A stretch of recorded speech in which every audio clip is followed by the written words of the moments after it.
Hello friends, അജൂസ് വ്ലോഗിൻ്റെ പുതിയൊരു വീഡിയോയിലേക്ക് ഏവർക്കും സ്വാഗതം. ഇന്നൊരു കർക്കിടക സ്പെഷ്യൽ വീഡിയോ ആണ് കേട്ടോ.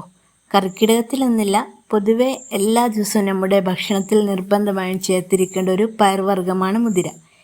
ഇതിൻ്റെ ന്യൂട്രീഷൻ ഗുണങ്ങൾ അധികാർക്കും അറിയാത്തത് കൊണ്ട് നമ്മുടെ ഉന്മേഷയിൽ മുതിരയ്ക്ക് എപ്പോഴും സ്ഥാനമില്ലെന്ന് തന്നെ പറയാം. ശരിക്കും ഇതൊരു സൂപ്പർ ഫുഡാണ് കേട്ടോ. പണ്ട് കാലത്തൊക്കെ കുതിരകൾക്ക് വേണ്ടിയിട്ടായിരുന്നു മുതിര കൃഷി ചെയ്തിരുന്നത്. എന്നാൽ ഇതിൻ്റെ ഗുണങ്ങളൊക്കെ തിരിച്ചറിഞ്ഞപ്പോൾ മനുഷ്യർ ഇത് ഭക്ഷണത്തിൽ ഉൾപ്പെടുത്താൻ തുടങ്ങി.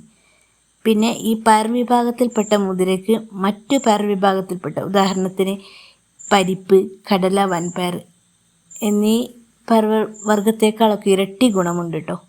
ഇത് ഞാൻ വെറുതെ പറയുന്നതല്ല, ജസ്റ്റ് ഒന്ന് ഗൂഗിൾ ചെയ്ത് നോക്കിയാൽ ആർക്കായാലും മനസ്സിലാവും. അതുപോലെ മുതിരക്കകത്ത് അത്യാവശ്യം ഉയർന്ന അളവിൽ അയണും കാൽസ്യവും ഫൈബറൊക്കെ ധാരാളമായിട്ട് അടങ്ങിയിട്ടുണ്ട്. ഇത് നമ്മുടെ ശരീരത്തിലെ അമിതവണ്ണം കുറയ്ക്കാനും അതുപോലെ കൊളസ്ട്രോൾ കുറയ്ക്കാനും അതുപോലെ ഷുഗർ കുറയ്ക്കാനും രക്തം വർദ്ധിക്കാനൊക്കെ സഹായിക്കുന്നു.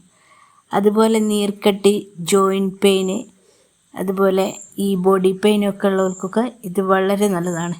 ഈ ആയുർവേദത്തിൽ പിന്നെ ഈ ജോയിൻറ്റ് പെയിൻ ഉള്ളവർക്ക് ഈ മുതിര വറുത്ത് പൊടിച്ച് കീ വെക്കുന്നൊക്കെ ഒരു ചികിത്സയൊക്കെ ഉണ്ട്. അപ്പോൾ അതിനൊക്കെ ഇത് ഏറ്റവും നല്ലതാണ്. അപ്പോൾ കർക്കിടകത്തിലെന്നില്ല, എല്ലാ ടൈമിലും ഇത് ഭക്ഷണത്തിൽ ഡെയിലി ഉൾപ്പെടുത്തുക. കർക്കിടകത്തിൽ നമ്മൾ ആരോഗ്യം ഒന്ന് റീഫ്രഷ് ചെയ്യുന്ന ടൈം ആയതുകൊണ്ടും പിന്നെ പൊതുവേ ഈ മുതിരക്ക് ചൂട് കൂടുതലുള്ളൊരു ഫുഡാണ്. അപ്പോൾ ഈ തണുപ്പ് ടൈമിൽ ഈ കാലാവസ്ഥയിൽ ഇത് കഴിക്കാൻ ഏറ്റവും എളുപ്പമാണ്. അതുകൊണ്ടാണ് ഈ ഒരു വീഡിയോ ഇട്ടത്. അപ്പോൾ നമുക്ക് ഈ മുതിര കൊണ്ടുള്ള ഒരു സിമ്പിൾ റെസിപ്പി ഉണ്ടാക്കാൻ നോക്കാം. മുതിര വിളയിച്ചത് കേട്ടോ. ഒരു ഓവർനൈറ്റ് കുതിർത്തിട്ട മുതിര അല്ലെങ്കിൽ ഒരു 8 മണിക്കൂറെങ്കിലും കുതിർത്തിട്ട മുതിര അത്യാവശ്യം വേവാൻ പാകത്തിന് വെള്ളം ഒഴിച്ച് കുക്കറിൽ വേവിച്ചെടുക്കുക. ഏകദേശം ഒരു 7-8 വിസിൽ മതിയാവും കേട്ടോ. മുതിര വേവാൻ വെച്ച ശേഷം നമുക്കിതിലേക്കുള്ള മറ്റ് സാധനങ്ങളൊക്കെ ഒന്ന് റെഡിയാക്കി എടുക്കാം. അപ്പോൾ ഇതിലേക്ക് നമുക്ക് കുറച്ച് ശർക്കരയുടെ ആവശ്യമുണ്ട്. ഏകദേശം 1 കിലോ മുതിരയിലേക്ക് ഞാൻ 4-5 കഷ്ണം ശർക്കരയാണ് എടുത്തത്. ഒരു 300 ശർക്കര കേട്ടോ. അപ്പോൾ അധികം മധുരവും വേണ്ട. പിന്നെ മധുരം വേണ്ടാത്തവർക്ക് ഉപ്പിട്ടും കഴിക്കുക കേട്ടോ. ഇത് തോരനായിട്ടും കറിയായിട്ടൊക്കെ വെച്ച് കഴിക്കുന്നവരുണ്ട്. എങ്ങനെ കഴിച്ചാലും മുതിര വയറ്റിലെത്തിയാൽ മതി.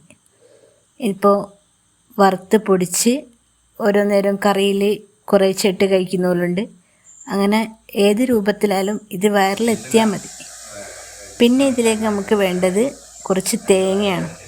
അപ്പോൾ ഞാനിവിടെ 1.5 മുറി തേങ്ങയാണ് ചിരുകിയെടുത്തത്. അപ്പോൾ ശേഷം വേവിച്ചെടുത്ത മുതിരയിലേക്ക് ചിരുകി വെച്ച തേങ്ങ ഇട്ട് ഇളക്കി യോജിപ്പിച്ചെടുക്കുക.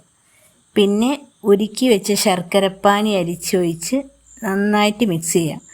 ഈ ശർക്കരപ്പാനി നല്ലോണം അരിക്കണം കേട്ടോ. അതിൽ ധാരാളം കല്ലുണ്ടാവും. അതുകൊണ്ട് അരിച്ചിട്ട് മാത്രമേ ഇതിലേക്ക് ഒഴിക്കാവൂ.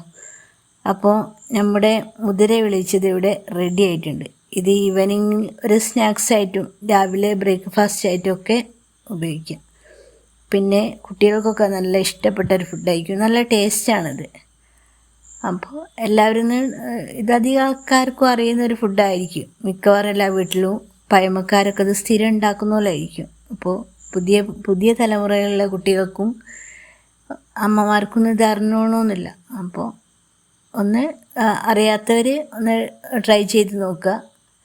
പിന്നെ അറിയുന്നവരൊക്കെ സ്ഥിരമായിട്ട് ഇത് കഴിക്കാൻ നോക്കുക. കുട്ടികൾക്കൊക്കെ ഇതൊക്കെ ഒന്ന് ശീലിപ്പിച്ചെടുക്കുക. ഇതിൻ്റെ ന്യൂട്രീഷൻ ഗുണങ്ങളൊക്കെ കുട്ടികൾക്ക് പറഞ്ഞു കൊടുക്കുക. അപ്പോൾ ഒന്ന് ചെറിയൊരു വീഡിയോ ആണ്. ഇതുപോലെ കർക്കിടക സ്പെഷ്യൽ വീഡിയോ കുറച്ച് എടുത്തിട്ടുണ്ട്. അത് ഞാൻ അപ്ലോഡ് ചെയ്യുന്നതായിരിക്കും. ഓരോ തിരക്കായിട്ടാണ്. ഇത് എത്ര ദിവസം മുമ്പ് എടുത്തുവെച്ച വീഡിയോ ആണ്.